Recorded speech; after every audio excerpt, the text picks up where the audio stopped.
carburant. Aucun risque de pénurie, rassure l'OMH. Selon l'Office malgache des hydrocarbures, OMH, les stocks de carburant disponibles dans les dépôts sont suffisants pour ravitailler tout le pays, contrairement aux désinformations véhiculées hier. Dans un communiqué, l'OMH explique que l'approvisionnement des stations-service se poursuit en fonction des demandes et des plannings quotidiens des compagnies pétrolières. L'OMH rassure les usagers, avec données à l'appui, qu'aucune perturbation d'approvisionnement n'est à craindre.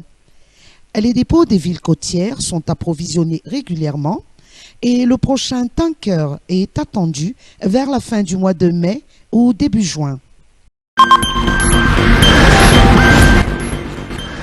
Christine Razanama-Assou. Un cambriolage chez la présidente de l'Assemblée nationale. Le cambriolage chez Christine Razanama-Assou a pris une tournure politique. En conférence de presse à Tsimbazaza, aux côtés des natifs de la province de Fianarantsoa, la présidente de l'Assemblée nationale a qualifié hier cet acte d'intimidation. Je ne céderai pas à ces formes d'intimidation et de menaces, a-t-elle martelé.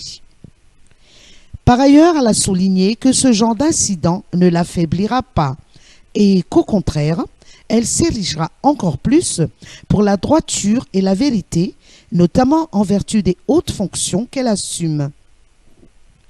Christine Razanama-Assou, qui est également la présidente de l'Association des natifs de Fianarantsoa, ou FISA-FAFI, a annoncé l'ouverture d'une procédure judiciaire sur ce cambriolage.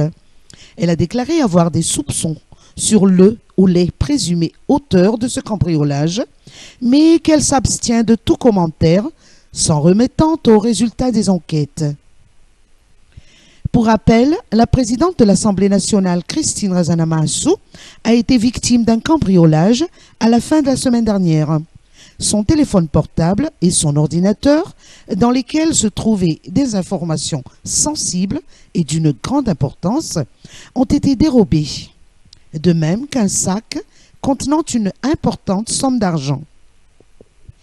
Les natifs de Fianarantsoa réclament justice dans cette affaire qui ternit l'image de leur Rayamanjini.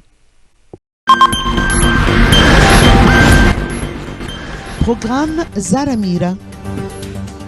65 000 enfants bénéficiaires à Timondjefena. Après les régions d'Anoussi et Atimotsinanana, la commune rurale d'Itampulu de la région Atimondjefena fait également partie des bénéficiaires de l'allocation universelle pour l'enfant et d'allocation d'égalité des chances dénommée Zaramira. Ainsi, dans la commune d'Itampulu, 6 000 ménages ciblés et 65 000 enfants de moins de 15 ans recevront des allocations monétaires pendant 3 ans. Le Fonds d'intervention pour le développement assure la mise en œuvre de ce projet du ministère de la Population, de la Protection sociale et de la Promotion de la femme, financé par UNICEF. Retouv Mamundi Anza Oubniaina, directeur de la sécurisation sociale de la population auprès du MPPSF, a rappelé que ce programme vise 2 objectifs majeurs, celui de soutenir la réduction de la pauvreté des enfants et d'encourager l'investissement dans le capital humain à travers une protection sociale égalitaire et inclusive pour le bien-être des enfants, incluant les personnes vivant avec un handicap. Le premier versement des allocations a débuté aujourd'hui dans la commune d'Itampulu, à raison d'un transfert monétaire mensuel d'une valeur de 10 000 arias par enfant âgé de 0 à 15 ans et pour les femmes enceintes. Un transfert monétaire supplémentaire de 30 000 arias est prévu pour les personnes vivant avec un handicap sévère afin de compenser les coûts directs ou indirects liés à leur handicap. Cette extension du programme Zaramir à Atimondjefena entre dans le cadre de la célébration du mois de la protection sociale, célébré tous les mois de mai à Madagascar. Elle coïncide également avec la clôture de la stratégie nationale de la protection sociale SNPS 2019-2023. Un atelier de 2 jours avec la participation de tous les acteurs de la protection sociale et les partenaires techniques et financiers a été organisé depuis hier à Touliara afin de collecter toutes les recommandations pour mettre à jour la SNPS pour les années 2024 à 2030.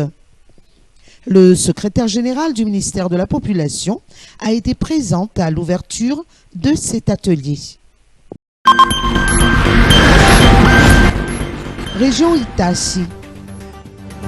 De l'eau potable à Nkunabe Imertiatusk.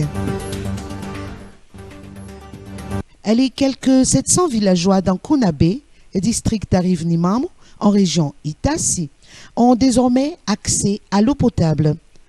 Auparavant, à défaut de sources fiables, ils devaient parcourir de longs trajets sur des sentiers périlleux pour puiser de l'eau, tant pour la cuisson que pour leurs besoins quotidiens, à des points d'eau insalubres. Ce qui favorisait la prolifération des maladies d'origine hydrique et accentuait le taux de mortalité, notamment infantile. L'ONG Madagascar Development Fund a obtenu un financement de ses partenaires britanniques Fran Pridham, Woodall, Fuchs et Friends of Assox Infant School pour l'installation d'un dispositif d'adduction d'eau potable comprenant un réservoir de 10 mètres cubes avec 6 bornes fontaines alimentées par 3000 mètres de tuyaux.